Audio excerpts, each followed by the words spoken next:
I am Andrew Harper, 32 years old, a musician living in Seattle. My life is like an unfinished piece of music filled with highs and lows but never quite complete. I grew up in a middle-class suburban home where my parents, James and Linda, always had sky-high expectations. For them, success meant a stable job, a hefty bank account, and a respected position in society. But for me, all I wanted was to play music. My old worn-out guitar was my companion, the place where I poured my dreams my family could never understand. My parents often compared me to David, my younger brother. David, 29, is a shining star in the finance industry. He always knew how to please everyone, earning approving nods from Dad and proud looks from Mom. I don't blame David, he's a good guy, really. But every time I heard Mom say, "Why can't you be more like David?" it felt like my heart was being squeezed.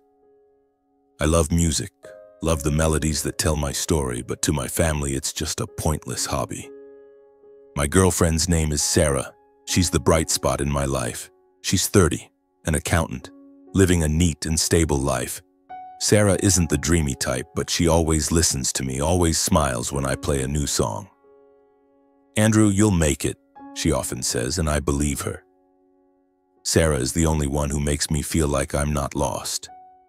We've been together for 2 years, and even though my life isn't easy, gigs are scarce, money is tight, she's still there holding my hand.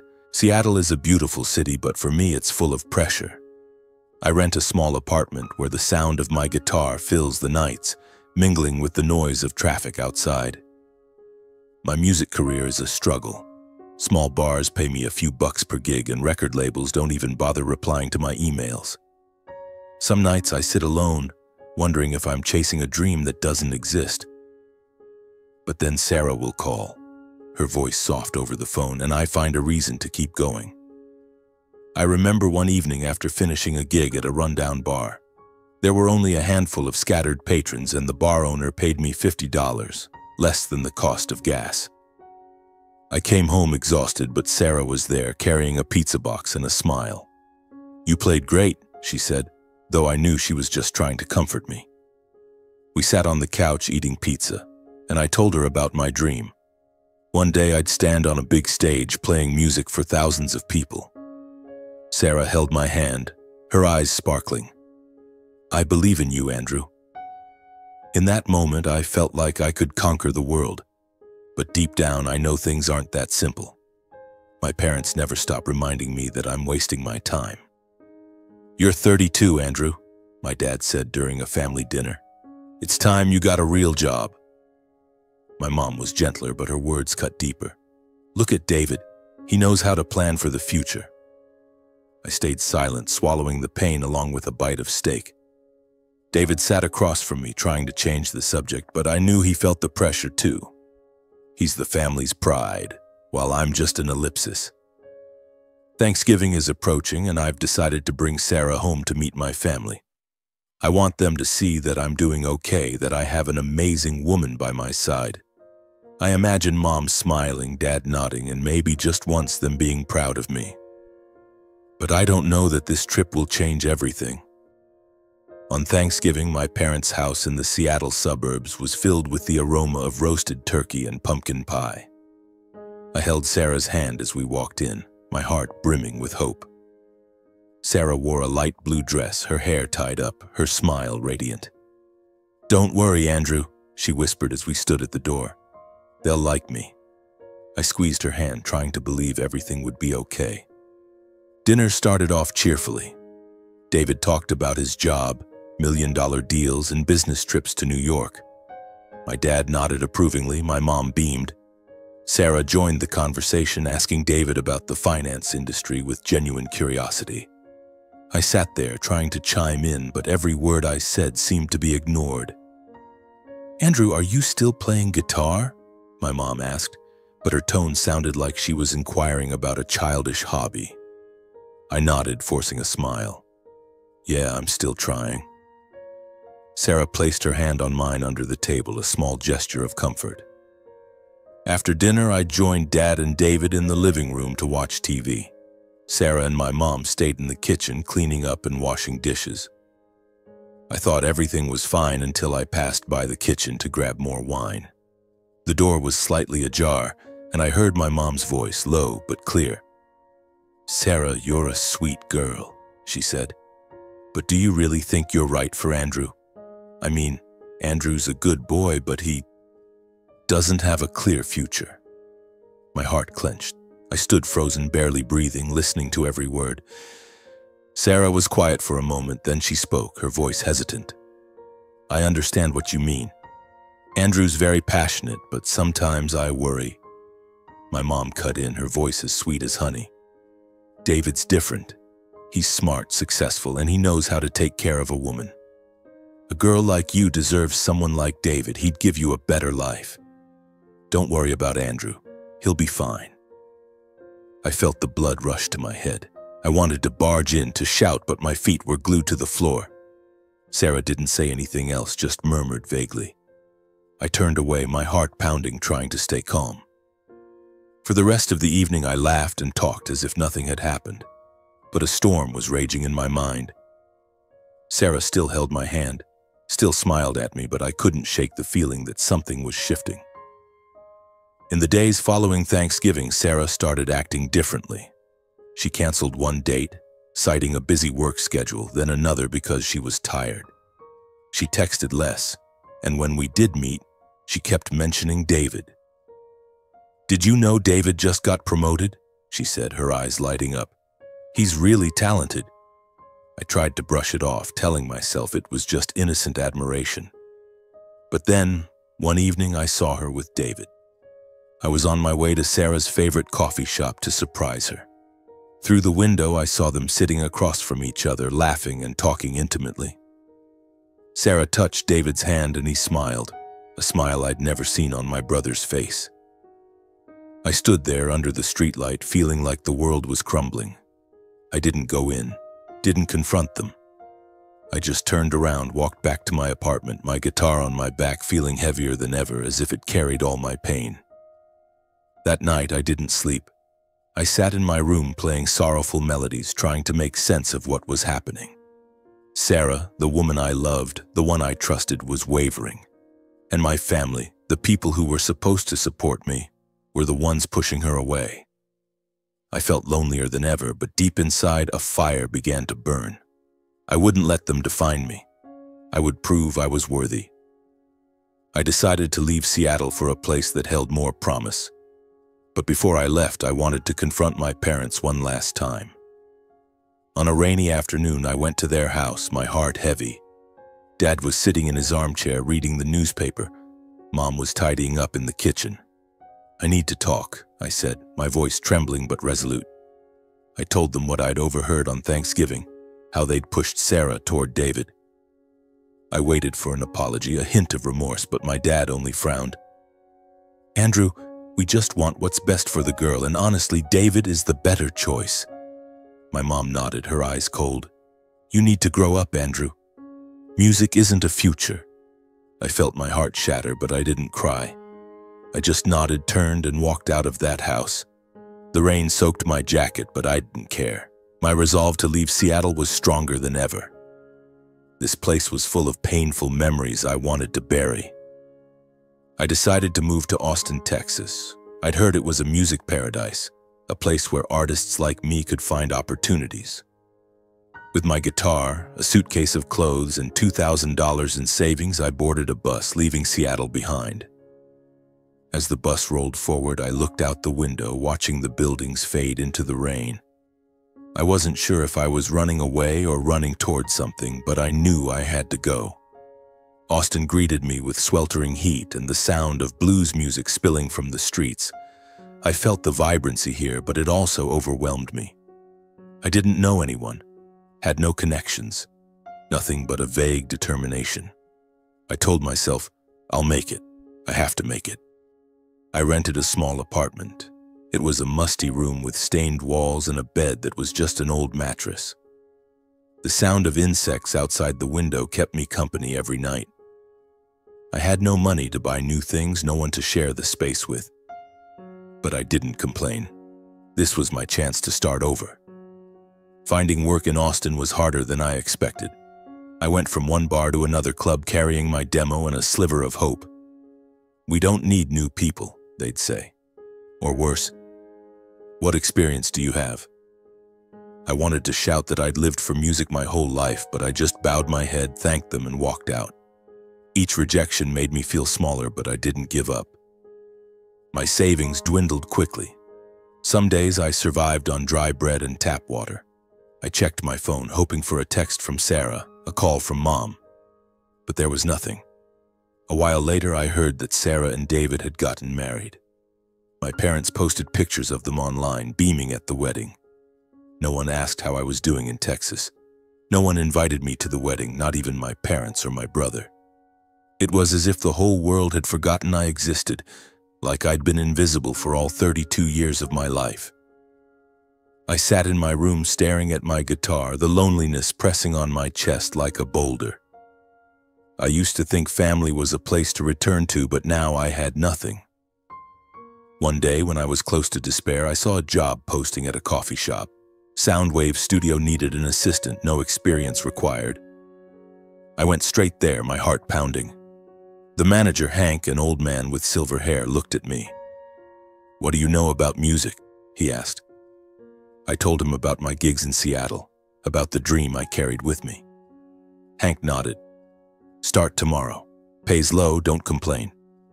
The studio job was a string of long days. I mopped floors, organized equipment, made coffee, but I didn't complain. Hearing artists record made me feel alive again. Then one afternoon she walked in, Elizabeth. I vaguely recognized her, David's ex-girlfriend. I remembered a dinner years ago when David brought her home. She was radiant, talking about music, but my mom gave her a cold look and later said, "She's not good enough for you, David." I saw Elizabeth bow her head, hiding her pain. Today we met with the same pain caused by David. She approached, her brown hair messy, wearing an old t-shirt, carrying a stack of papers. "Hank, I need a studio ASAP," she said. Then she looked at me and froze. "Are you Andrew, David's brother?" I nodded, surprised. "You remember me?" She gave a sad smile. "Hard to forget that dinner. Your mom wasn't exactly fond of me."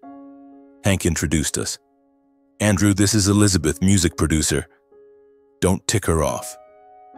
Elizabeth told Hank we were acquaintances, then she looked at me, her eyes like those of someone finding a familiar face in a storm. Elizabeth and I quickly found common ground. We both loved music, both had been turned away by my family. At the studio, she taught me how to mix tracks, how to listen to every detail. "Music is emotion, Andrew," she said. "If you can't feel it, you can't do it." I admired her, not just her talent, but her resilience after what my family had done to her. During long nights at the studio, we shared everything. I told her about Seattle, about Sarah, about how my parents only cared about David and his wedding. "They don't call. Don't ask how I'm doing," I said, my voice bitter. Elizabeth nodded. "I get it. Your mom once told me I wasn't good enough for David, that I'd drag him down." She gave a sad laugh. "But I'm still here doing what I love." I looked at her and saw myself, someone rejected but unwilling to give up. We found solace in music. Once, after a failed recording session, Elizabeth angrily threw papers on the table. I made coffee, played an old blues track, and we sat there laughing about our mistakes. "You're not bad, Andrew," she said. "You just need to believe in yourself more." Her words were a ray of light in my darkness. We started dreaming big. Elizabeth wanted to produce an album for Mia, a young artist whose voice silenced the entire studio. But the project lacked funding, and investors weren't interested. We worked tirelessly from early morning to midnight, surviving on coffee and faith. I still checked my phone, hoping for a text from Mom, a word from Sarah. But there was nothing. My parents were busy boasting about David online, about his and Sarah's new house. I didn't exist in their world. One evening, when the studio was empty, Elizabeth sat next to me looking at a pile of recordings. "Do you ever want revenge?" she asked. I shook my head. "No, I just want to prove them wrong." She smiled, touching my shoulder. Me too. We'll make it, Andrew. In that moment, I knew she wasn't just a colleague. She was someone who understood me, someone who made me want to be the best version of myself. Our friendship deepened through the struggles. We faced financial pressures, failed recording sessions, and fierce competition together. Elizabeth told me about her dreams. One day, she wanted to build a place for abandoned artists like us. I shared my dream, standing on a big stage, playing music for thousands. We weren't just friends. We were two wounded souls who found each other in music. The bond between me and Elizabeth grew quietly, not with fanfare, but like a slow melody, each note sinking into our hearts. One night, after finishing a recording for Mia, we sat on the studio's rooftop, gazing at the stars. "Andrew," Elizabeth said softly, "you're the first person who's made me feel like I'm enough." I looked at her, my heart pounding. "You're the one who makes me want to keep living, Elizabeth." I kissed her. That kiss was real, as if it erased all our pain. We fell in love, but we didn't rush. We were still friends, colleagues, sharing dreams and pressures.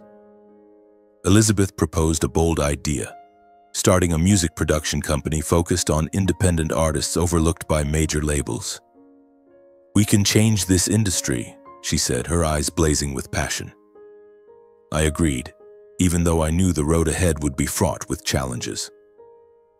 We named the company Underdog Music. Our first office was just a tiny corner in Hank's studio, with 2 old desks and a rickety computer. We did everything, scouting artists, seeking funding, promoting. But money was a constant issue. Some months we couldn't cover rent.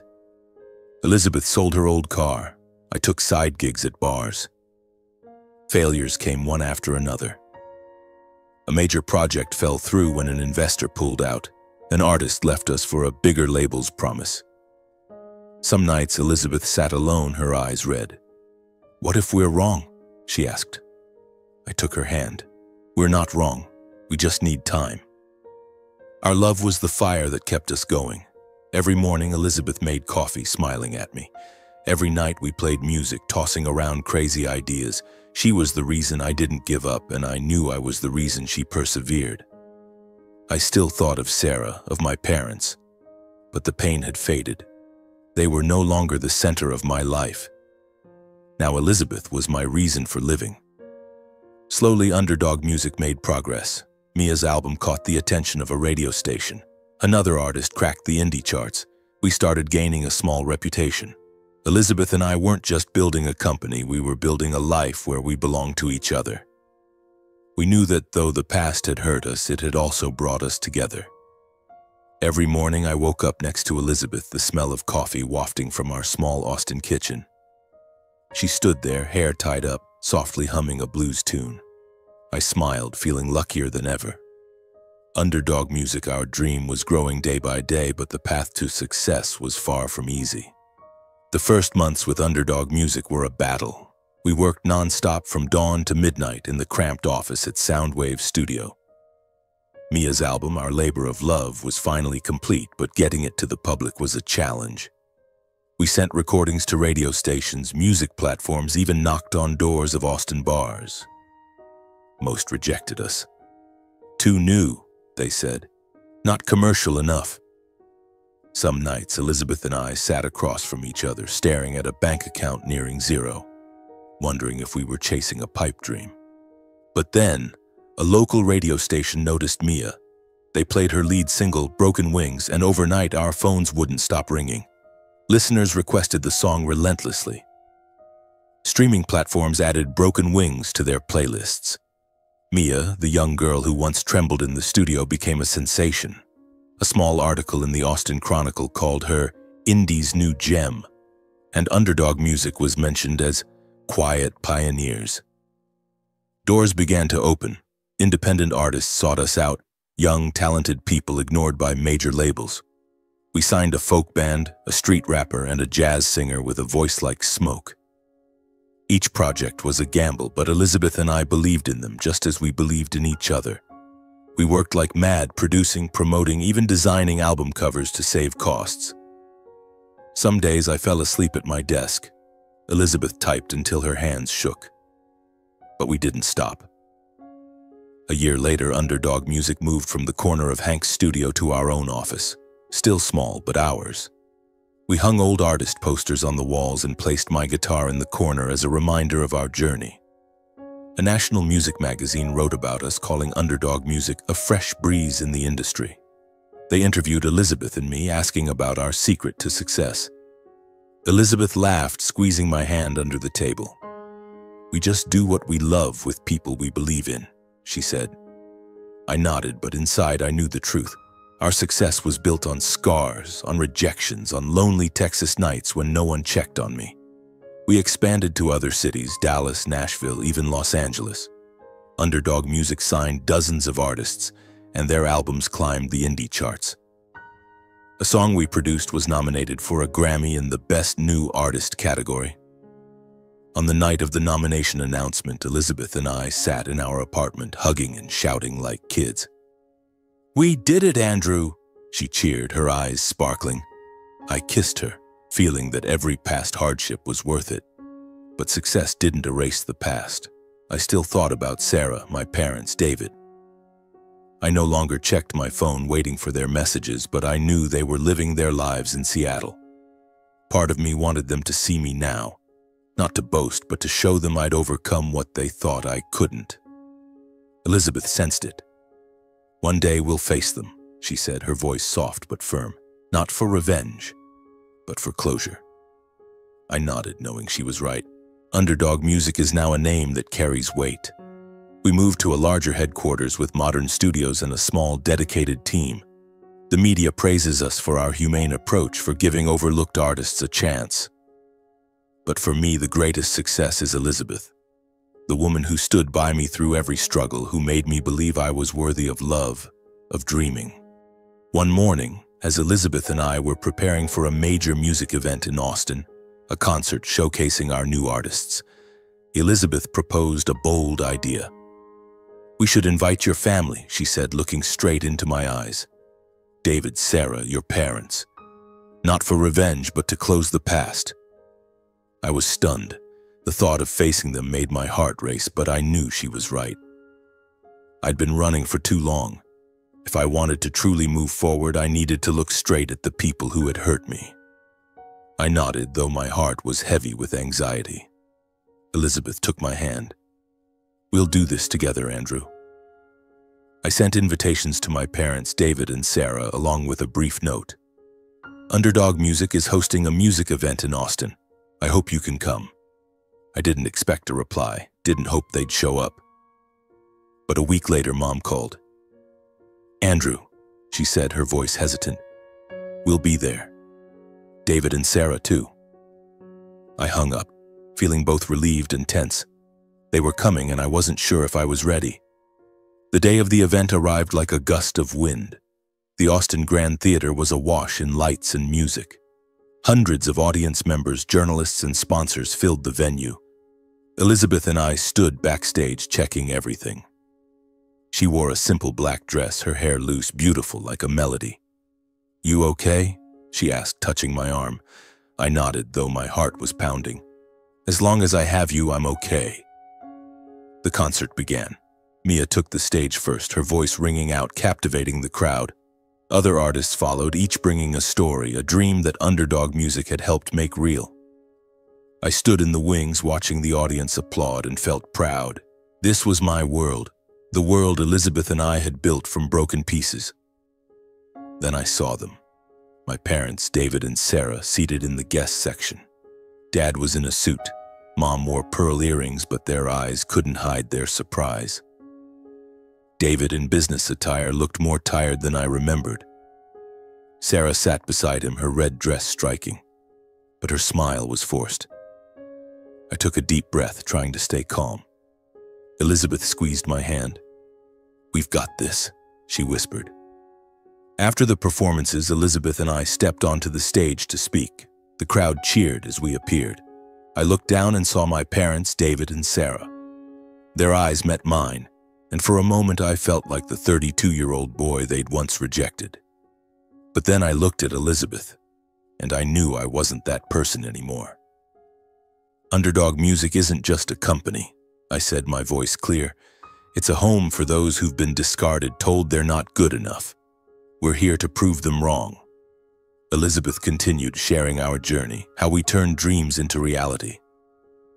The crowd applauded, but I only looked at my family. Dad lowered his head.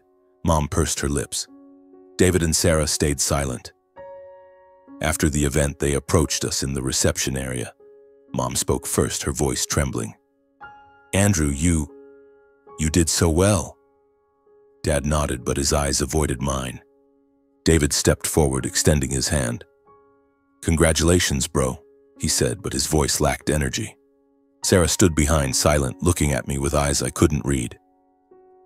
Then Mom turned to Elizabeth, hesitating. "You're a talented young woman. I may have been wrong about you." Elizabeth smiled but didn't respond. I knew she didn't need that apology. She'd moved past it, just as I had. David spoke to me quietly, his voice strained. "My company's in trouble, Andrew. If you could help." I cut him off. "David, I built everything from nothing. You can too." I wasn't angry, wasn't bitter. I just wanted closure. Finally, Sarah spoke, her voice soft. "I'm sorry, Andrew. I was wrong." I looked at her, remembering the days we were happy. "I forgive you," I said, "but I don't need you anymore." She lowered her head, and I knew that was the last time we'd speak. As they left, Elizabeth and I stood under the stage lights, watching the theater empty. "You okay?" she asked. I pulled her into my arms, feeling lighter. "I'm okay now," I said. The past was no longer a burden. I had faced it, and I had won. In the days following the event, Underdog Music continued to grow. But the past didn't let go easily. One morning, as Elizabeth and I were editing a track in the studio, my phone buzzed. It was Mom. I hesitated but answered. "Andrew?"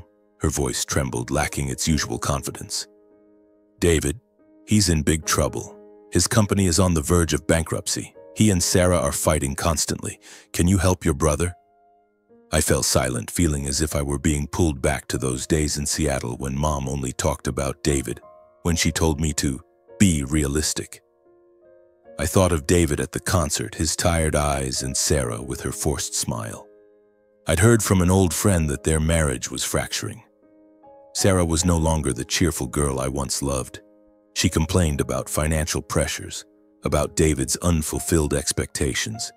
And David, once a finance star, was now struggling to keep his company afloat after a failed deal. Part of me felt sorry for them, but a larger part was just exhausted. "Mom," I said, my voice calm but firm, "I can't help. David has to figure it out himself. After everything this family has done, I just want to live for me." Mom hesitated, then said softly, "You've changed, Andrew." I gave a sad smile. "No, Mom. I've just learned to love myself." I hung up, feeling a pang of heartache but also relief. I didn't want to be entangled with them anymore. They'd chosen their path, and so had I. Elizabeth looked at me with concern. "Everything okay?" I told her about the call. She took my hand, non-judgmental. "You did the right thing," she said. "We don't owe them anything." I kissed her forehead, knowing she was all I needed. Our life, mine and Elizabeth's, was now a new song full of bright notes. We moved into a larger apartment in Austin with a balcony overlooking the city. Every evening we sat there playing guitar, singing unfinished songs, and laughing about wild ideas for Underdog Music. I no longer thought much about Sarah, David, or my parents. I knew they were living their lives with their own struggles and fractures. Once I stumbled across a post from Mom online boasting about a family vacation, but her smile looked forced. David and Sarah weren't in the photos. I didn't feel joy at that, but I didn't feel sadness either. They were no longer part of my story. Sometimes I thought of Seattle, of the nights playing music in my small apartment, of the times Sarah believed in me. But those memories no longer hurt. They were part of me, but they didn't define me. I'd grown not through my family's validation, but through failures, lonely nights in Texas, and Elizabeth's love. She was the one who taught me that happiness isn't about others' acceptance, but about accepting yourself. One evening, Elizabeth and I sat on the balcony, the moonlight illuminating the city. She rested her head on my shoulder, softly singing a song we'd written together. "Did you ever think we'd make it this far?" she asked. I shook my head, smiling. "No, but I know every hurt was worth it because it led me to you." She kissed me and I felt my heart overflow. I no longer needed my family's approval. I didn't need Sarah or David to see me differently. I had Elizabeth, Underdog music, and dreams coming true. I had myself, a stronger, more peaceful and happier version than ever before. My life was now a song, imperfect but mine, and I would play it to the very last note,